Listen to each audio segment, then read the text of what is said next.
Most Sandbox campaigns start with player characters looking for adventure in a village, town, or city. Players will learn about and travel to a dungeon where they explore, kill monsters, and find treasure. If they survive, they return to town to rest, heal, sell bulky treasure, and buy the things they need for more adventuring. Since players may spend a lot of time in home base, it's worth my effort to make it interesting. Creating the home base is the next step in my Sandbox creation process. This video is about the steps and the sequence of the steps I go through to design the home base. It's not about how many 10th level wizards you should have per 100,000 citizens, and it's not about the specific details involved in each step. I could probably make a whole series of videos about that topic. If there's something specific you want to know about my thoughts, maybe I'll make a video about it.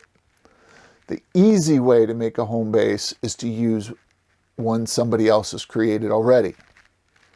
I can just change the details to fit my campaign concept and build the rest of the sandbox around that home base location. I like to custom build my home base.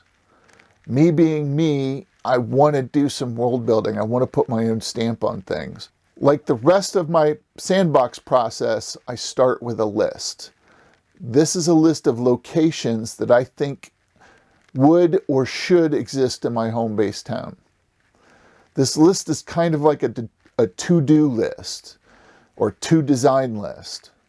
It's mostly a list of places I'm sure I'm going to need to write up and have ready for play.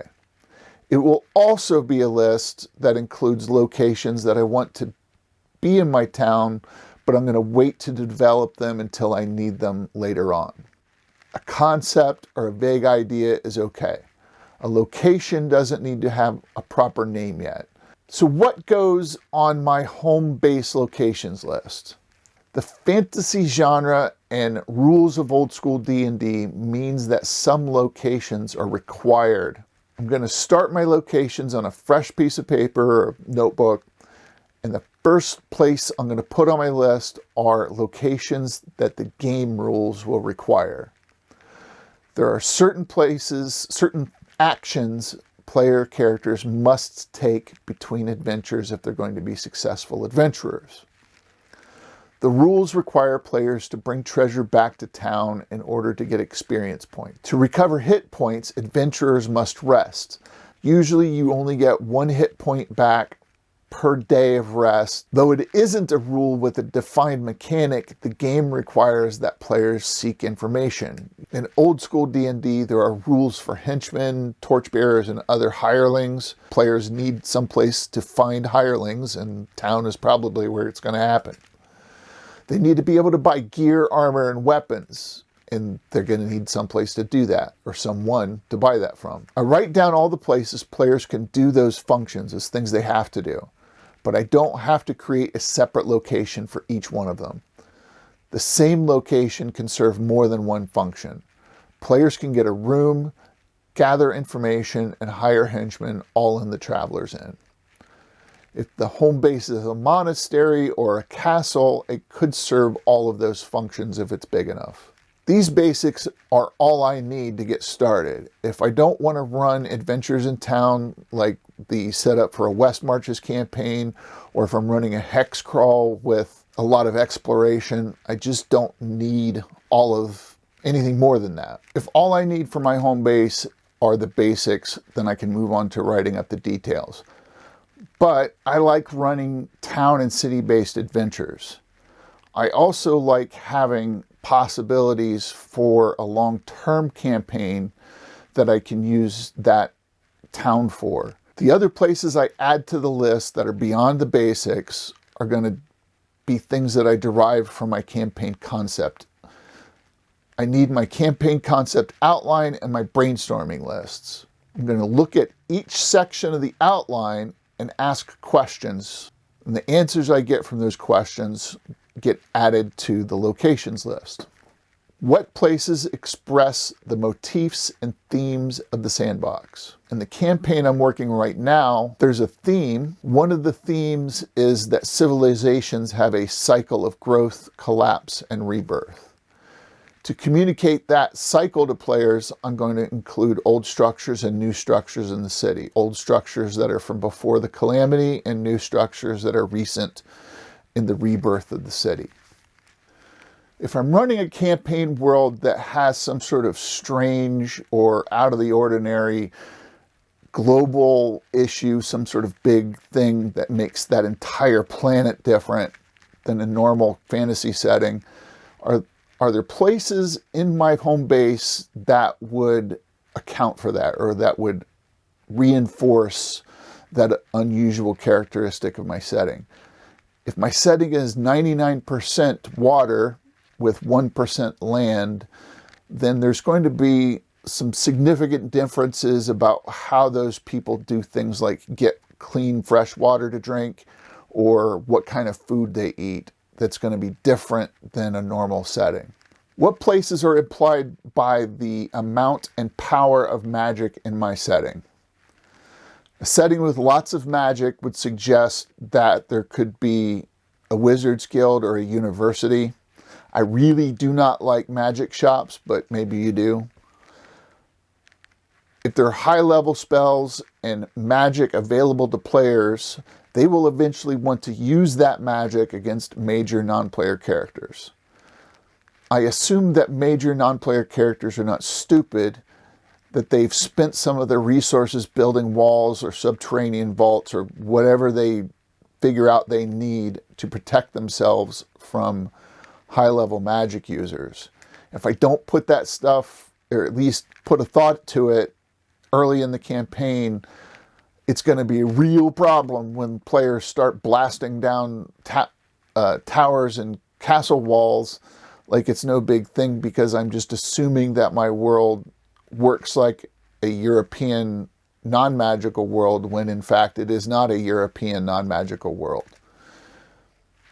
What locations do the geography and climate of my starting area imply?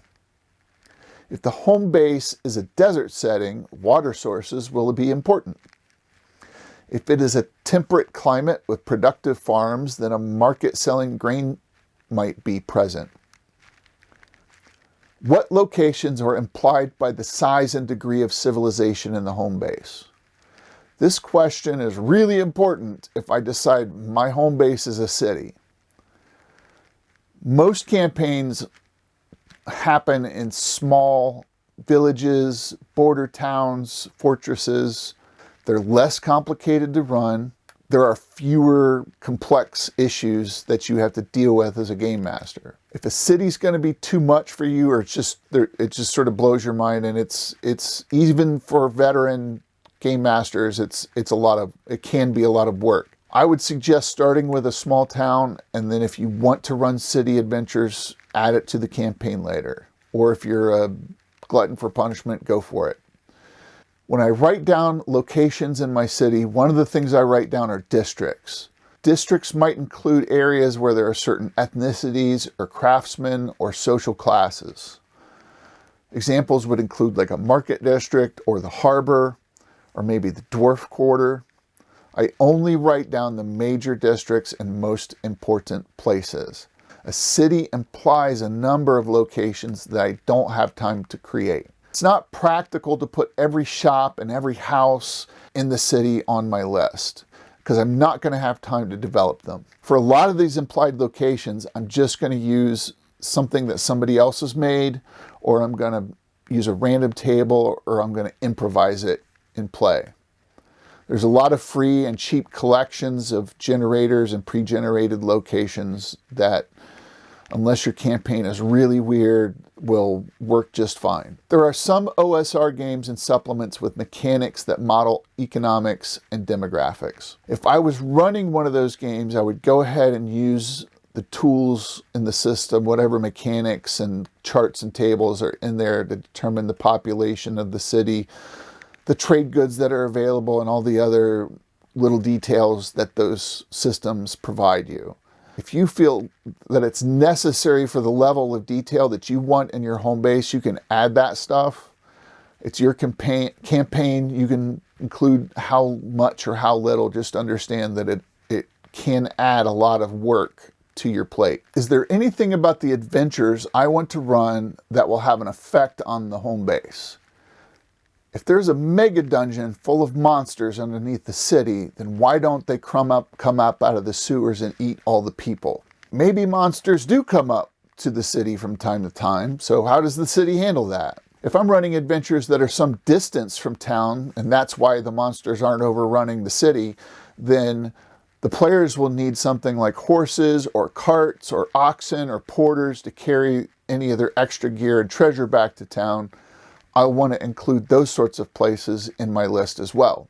Are there any locations that are important to the gods, major non-player characters, factions, legendary monsters, or benevolent beings that have an interest in the starting region? These are my first set of brainstorming lists that I made.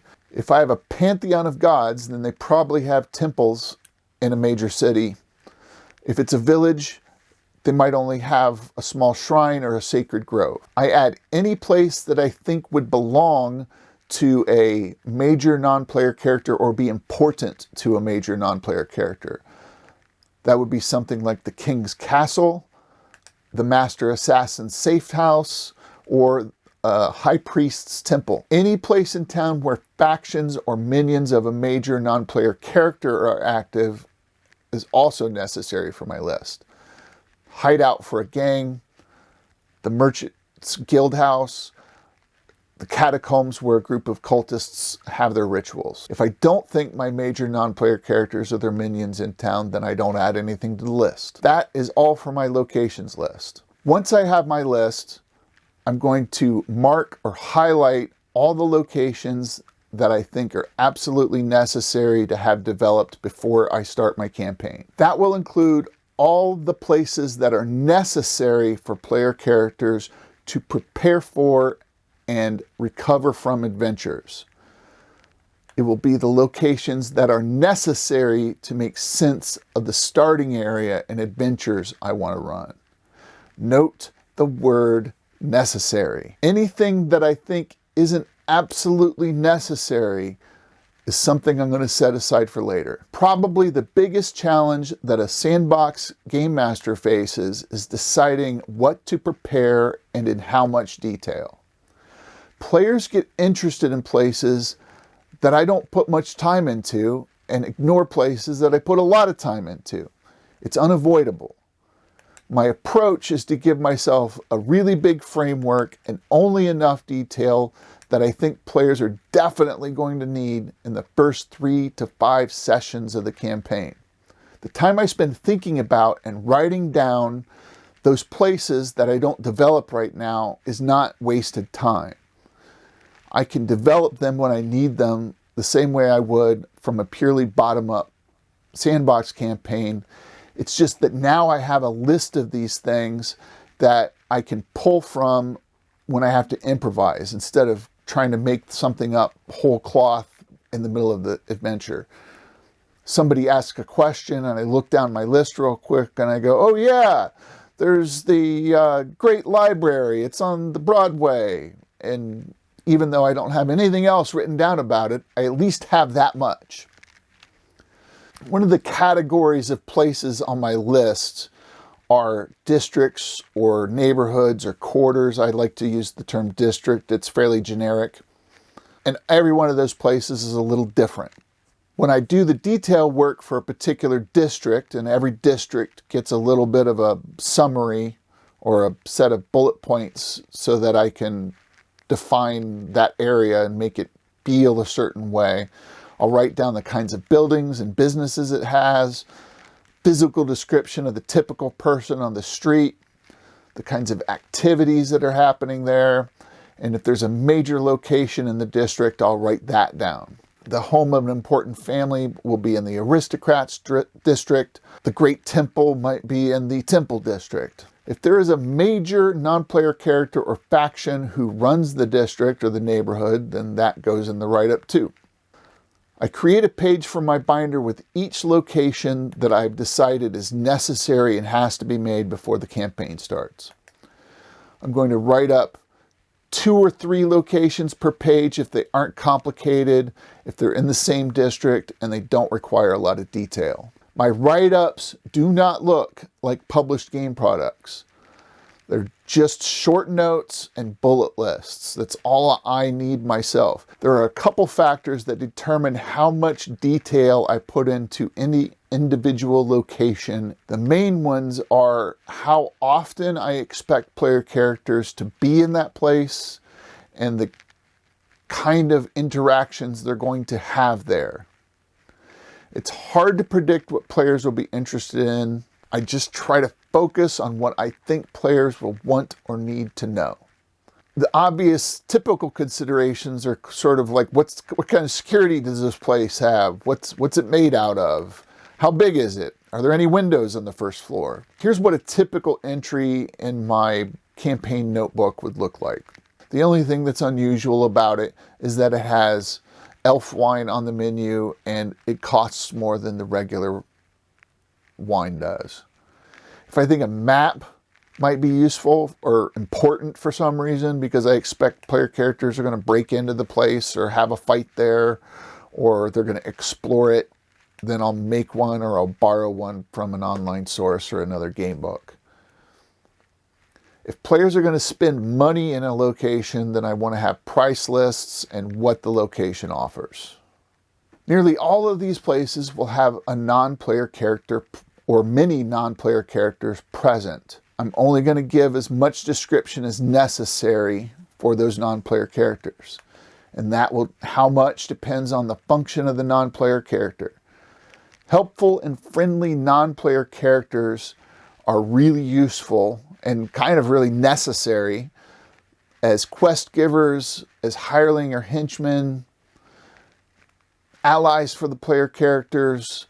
They're going to provide information, they're going to drop hooks for adventures, and they can become objectives for an adventure if your player characters want to rescue them or help them because that character is somehow valuable to them as an ally or as a resource of some sort. Since non-player characters are connected to a location, players will know where to go looking for them. So I put the details for those characters usually with the location. I will also make rosters of non-player characters or faction reference sheets that will note where that character is usually at. I do that just in case the non-player character is encountered outside of their usual location. I rarely go through the full-on non-player character development questionnaire that I went through in my non-player character video. A brief description, anything I think will be important is enough. Unless the non-player character has a class, they don't get a stat block. Some locations will have non-player characters. They're kind of like extras in a movie. You expect them to be there, but you don't really care. Stable boy number 1 is the stable boy until you actually need to talk to the stable boy. There are lots of random generators, pre-generated lists, and other resources available for that kind of thing available online. The volume of material I could generate for a city is enormous, but I want to try to be as efficient and effective as possible. So throughout all this, I'm asking myself, how much of this can I improvise? Is this going to be helpful? Am I going to run an adventure here? How much social interaction are the players really going to have with these NPCs? If I want more depth, then I need more detail. So I'm going to repeat this process for each district, the major locations, until I have all the basics that I need for the town and any location I want to use as an adventure at the start of my campaign. If I have ideas for adventures in town, but won't happen for a long time, then I don't develop those places. You're about to get really excited, I can tell, because I'm about to talk about maps and mapping. My mapping technique follows the general concept of my campaign creation system or process. It's think big and work small. I break out my sticky notes, my index cards, and my paper. A paper cutter or scissors can also be useful. First, I write down the name or the concept of the most of those necessary locations that I've highlighted on my sticky notes, note cards, or paper. Each of these pieces of paper will represent one location. Then I place those on a table or other flat surface, and then I'm going to move them around until it makes sense to me how they're organized or how they're arranged. And then I'll take a photograph of that arrangement. Once I've done that, I'll move the places around some more and take pictures of those alternate arrangements. I do that until I like what I have. And then I draw a rough map of the town based on that picture or the arrangement off the floor. The sticky notes, cards, and paper don't have to be to scale, and the labels don't have to be specific. The intention is to get a good idea of where everything is at in the home base relative to each other. I could do the same thing using a whiteboard or drawing software. If I'm using a whiteboard, I just erase and then redraw. Drawing software will let you create a shape, put a little text box to label it, and then you can move it around on the screen the same way that I move around the paper. I like the physical tactile experience better, so that's what I do. I don't draw nice maps until I'm done with the rest of the campaign creation process. Frankly, sometimes I don't make fancy maps at all, and I just use this rough sketch as my game map. Then there may be a lot of undefined open areas, places where there could be streets or plazas or greens. I can draw in that stuff now and give it names, but I prefer to wait. That connective tissue of the city can be procedurally generated, or I can improvise it later on. So now I'm going to talk about history and backstory. And history and backstory for your home base can really add some depth and richness to make it really come alive. And your players are probably going to ignore it. Anything that doesn't keep a character alive or doesn't help them get magic and treasure is probably going to get ignored. They don't care. They only care about themselves. They're selfish. I'm sorry. It's just the truth. They're players. That's what they do. So as the game master, backstory is actually more important for me than it is for the players, because it sort of tells me what's going on behind the scenes. It's all the information that players don't know yet. It's mysteries. It's events. Backstory is where I'm going to apply the in reverse part of the think big, work small in reverse concept. New sheet of paper, pencil, pen. I start with what is happening the moment the players arrive in town. Whatever is happening, I ask myself, why? What was the proximate cause of that? Let's say that when the players arrive in town, the local peasants are rioting. Why? Because bread has become very expensive. Why? A dragon has been burning the fields and farms around the city. Why? The dragon is sending a message to the city saying that messing with it is a bad idea. Why? A group of nasty adventurers based in that city tried to kill the dragon in its lair. And I just keep working backwards until I have enough to create a basic outline. This can be very simple if the home base is simple. And it can be more complicated with more threads and more outlines for different situations, for different NPCs in the city. However much you want to produce, that's up to you. Greyhawk was not built in a day.